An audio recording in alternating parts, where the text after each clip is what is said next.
In terms of a predictive analytics, in terms of a drug research, is a very open question. It's a very complicated area which require significant investments. And in most cases, when we discuss such type of companies, is about scope of investments like $100 million.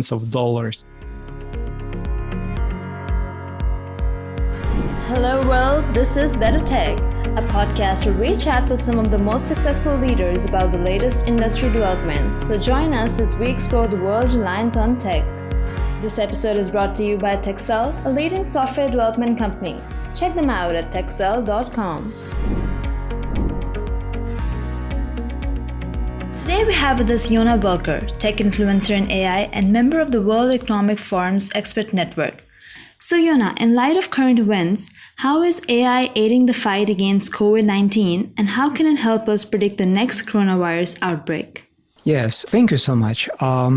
Basically, is a huge topic for my colleagues, which I collaborate with, and I would underline 6 main points.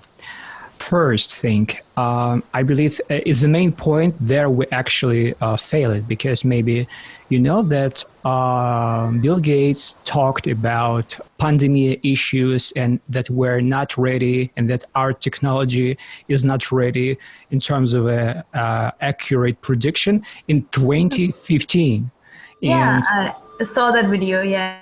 Yes. So basically, the first thing is a pandemic and healthcare predictive analytics.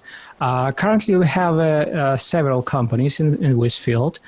Some examples, Blue Dot is a company from Canada, eBioformis. So basically, it allows to analyze information about status of health citizens and population and provide a prediction regarding future pandemia and viruses, but once again, it's exactly the point that we failed. Because currently we need to predict maybe the next wave of a coronavirus, even though summer will be kind of a calm period. We still are waiting for the next wave of coronavirus closer to autumn or maybe winter. So this virus have a tendency to be further evolution and some kind of changes. The next thing is AI for drug research and design. Again, is the point where we actually failed, because as a person who have a chronic disease, I would say that many people around the world struggle to find appropriate medication for autoimmune disorders.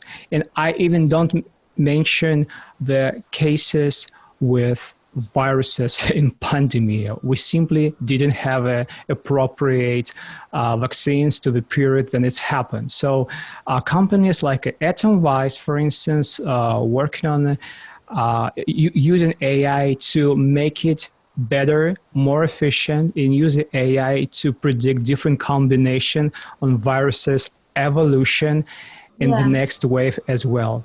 The next thing is really close to my work and is a kind of my interest, is a collaborative AI or collaborative data science, an open source project for collaborative research. Currently, we have different situation in different countries. For instance, just 5 minutes ago, I had a talk with a person from Kenya. He's a leader of the acceleration programs. He works with startups, and he still have no idea what will happen tomorrow. And the situation in information and insights around the world is different. That's why we need collaborative efforts. That's why we have a platform like Omdena, Zindi Africa, or for instance, companies like TensorFlow who make a machine learning open source in order to gather insights around the world about this problem. What's called collaborative AI, collaborative data science, where data scientists around the world, technology guys, contribute information about with pandemic in particular country in order to come up with some solution in clear picture and vision of this problem. Right. And the next thing, and I believe, again, was where we failed, it's smart and personalized cities. As again, is a part of my work as well. It is a place where we can find companies like Zen City, City AI, and City Biz. Personalized cities is a concept when we are able to gather a lifetime feedback from citizens. For instance, we just found that particular person became infected, and governors have information about this because we have a real-time analytics and board that gather information about every citizen or a particular districts in real time. So AI help us to gather this information and present real-time information very quickly in order to involve health institutions, doctors to this problem, but also make some actions in order to prevent it in the future, to build the cities in more efficient way in terms of access to healthcare. Because, for instance, I spent my mentoring session in Israel, in Palestine, and one of the biggest problems we have today is a lack of access to emergency rooms. Very often is completely overcrowded, and we have no enough analytics about which hospital is available, which places for patients are available. So personalized cities and AI help us to make hospitals and the whole cities more or less clear in terms of information we have. The second thing is open source education and learning to avoid panic. Maybe you know that just in this autumn we have a bit panic about climate change. While this situation exists, is a big. We had too much talks driven by not scientists, but more or less kind of activists. Sometimes it led to the panic. At the same time, people need instruction. They actually need information what to do. So for instance, pandemic happens or climate change happens. So what I need to do? So all of us understand what climate change happens. And now we understand what pandemic happens. I need instruction in open source in every country, in every city, when I'm able to access it from my personal account and get some personalized recommendation in my cities. For instance, which hospitals are available, you need to learn this, you need to do this, you better to stay at home until this date. So we need open source information for citizens in order to avoid panic and make our efforts efficient. And the last thing, it's more about prevention. As a personalized and predictive medicine, it's a close point 1 and point 2. So it's related to personalized analytics and healthcare analytics, but also drug research. When we're able to provide people with a quick blood testing, healthcare testing on demand very quickly, while we had a Theranos scandal a few years ago, actually there are companies who try to bring some quick personalized health testing to the market. And I believe in few years we actually come up with such kind of solutions. So citizens will be provided with some kind of a quick testing of on viruses or some kind of health issues very quickly without even access to hospital, because sometimes it's just impossible, or we have no time, or we have no access, or it's overcrowded. So personalized medicine and personalized tools for quick health testing is crucial for the prevention in fighting this issue. So considering the developing situation right now, do you think AI's most crucial use case is then to help manufacture preventive medicines and prescription drugs? As a patient, as a person with a chronic disease, I would say that we actually need machine to develop medicine. It's my opinion.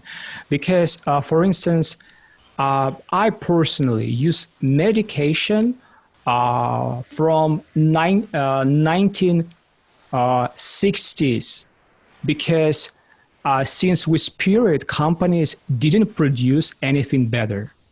In most cases, we just make money. And we really need machines and AI to build a healthcare driven by actual research, actual result and efficiency, not just because with medicine it's easier to sell, because it's trendy, it's and you can go to the mainstream and make more money. We need actually data to define appropriate ways to treat problems.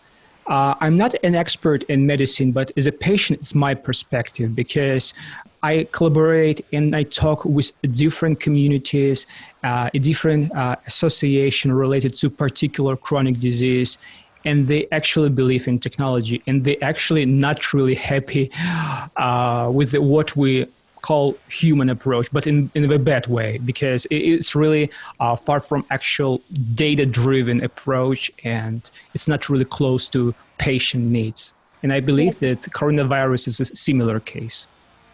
Yes, so with all of these factors that you mentioned, how AI can help prevent such an outbreak in the future, and like with the collaborative AI and everything, how far do you think this research actually is in its current stage? Because I personally believe, again, I'm no expert over here, but I've read some articles and they say it's like in a very early stage right now. Yes, I would say it depends on particular type of solution I mentioned. For instance, when we're talking about collaborative AI and data science, it already works. For instance, as I mentioned, there is a Zindi Africa, a startup which allows to crowdsource efforts, data scientists across the whole Africa. Or we have a global project, Amdina. We will have a talk with them basically in one week very soon. So I will ask them in details about current stage. But currently, we already aggregated data scientists and AI experts around 70 countries around the world. So basically, it's already works both technically in terms of awareness, in terms of involvement. I'm already had a quick acquaintance with AI Saturdays, is an organization with building meetups of AI experts, and we build huge communities in different parts of the world. And interesting enough that the biggest meetup we've made was in the Lagos, Nigeria. So emerging regions provide us with a huge amount of talented data scientists, talent. So we have a platform, we have a technology, we have a data. So in terms of collaborative platforms, I'm more or less happy with what we have today. And maybe a few years, and it help us to come up with a good solution. In terms of predictive analytics, in terms of drug research, is a very open question. It's a very complicated area which require significant investments. In most cases, when we discuss such type of companies, is about scope of investments like $100 million. Is a really kind of unicorns type of companies. And they are really far from being transparent, and it's really hard to evaluate. So I believe this particular niche far from ideal and far from transparency, and we need more progress here. And more democracy and more competition in order to come up with results. And personally, my opinion that people actually, that coronavirus touches many things about how to treat problems, because people don't care about then Theranos made a bubble. They didn't care that some startups are not efficient. And now we see that we have a problem and we didn't have a solution. And that's why we understand what we need to make our startup and our technology work, not just in terms of valuation, but in terms of an actual outcome for patient, for smart personalized cities. It actually should work, not only conferences, not only for investors, VCs, foundation, but actual people. Yeah, absolutely. You're right that this pandemic has brought about new insights in the current architecture, and I believe that this is something that will help us accumulate even more going forward. Well, that wraps up our session for today. Thanks for joining us, Yonah. Thank you so much.